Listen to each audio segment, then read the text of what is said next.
দস্তুর যুদ্ধের দ্বারপ্রান্তে পৌঁছে গেছে পশ্চিমা জোট আর রুশ প্রেসিডেন্ট ভ্লাদিমির পুতিনের রাশিয়া।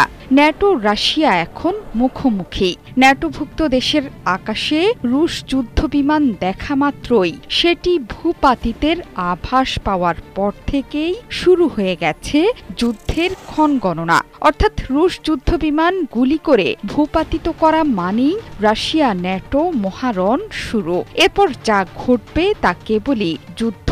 এই সর্বাত্মক যুদ্ধ বিশ্বকে নিয়ে যেতে পারে অনিশ্চিত ভবিষ্যতের দিকে। এ থেকে তৃতীয় বিশ্বযুদ্ধ বেঁধে যাওয়ার মতো পরিস্থিতি তৈরি হয়ে যেতে পারে বলে শঙ্কিত বিশ্লেষকরা। মঙ্গলবার রুশ যুদ্ধবিমান ভূপাতিত করার বিষয়টি ব্যাখ্যা করেছেন ন্যাটো মহাসচিব মার্ক রুটে। তিনি আভাস দিয়েছেন যে অনুপ্রবেশকারী বিমানের প্রতি কোন ধরনের প্রতিক্রিয়া দেখানো হবে সেটি নির্ভর করবে উদ্দেশ্য, অস্ত্রশস্ত্র, মিত্র বাহিনী, বেসামরিক নাগরিক কিংবা অবকাঠামোর ওপর সম্ভাব্য ঝুঁকি সম্পর্কে পাওয়া গোয়েন্দা তথ্যের ভিত্তিতে। তিনি আরও স্পষ্ট করে বলেন যে এর অর্থ এই নয় যে ন্যাটো সবসময়ই তাৎক্ষণিকভাবে একটি বিমান গুলি করে ভূপাতিত করবে।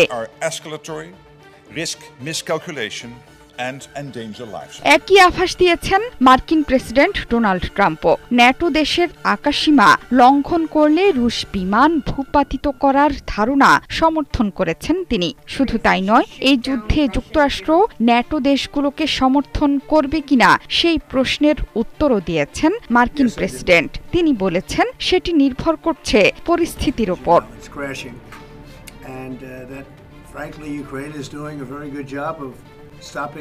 গেল কয়েক সপ্তাহে রাশিয়ার যুদ্ধবিমান এবং মনুষ্যবিহীন আকাশযান এস্তোনিয়া ও পোল্যান্ডের মতো ইউরোপের কয়েকটি ন্যাটো সদস্য দেশের আকাশসীমায় অনুপ্রবেশ করে। সে নিয়ে এখন মুখোমুখি অবস্থানে রাশিয়া এবং ন্যাটো। তবে রুশ যুদ্ধবিমান ভূপাতিত করার কথা প্রকাশ্যে আসতেই হুঙ্কার ছেড়েছে রাশিয়া। ফ্রান্সে নিযুক্ত রুশ রাষ্ট্রদূত অ্যালেক্সি মেশকভ সতর্কবার্তা দিয়ে বলেছেন যে জোটের সদস্য দেশগুলোর আকাশসীমা লঙ্ঘনের অভিযোগে ন্যাটো যদি রুশ বিমান গুলি করে ভূপাতিত করে তাহলে এর অর্থ হবে যুদ্ধ।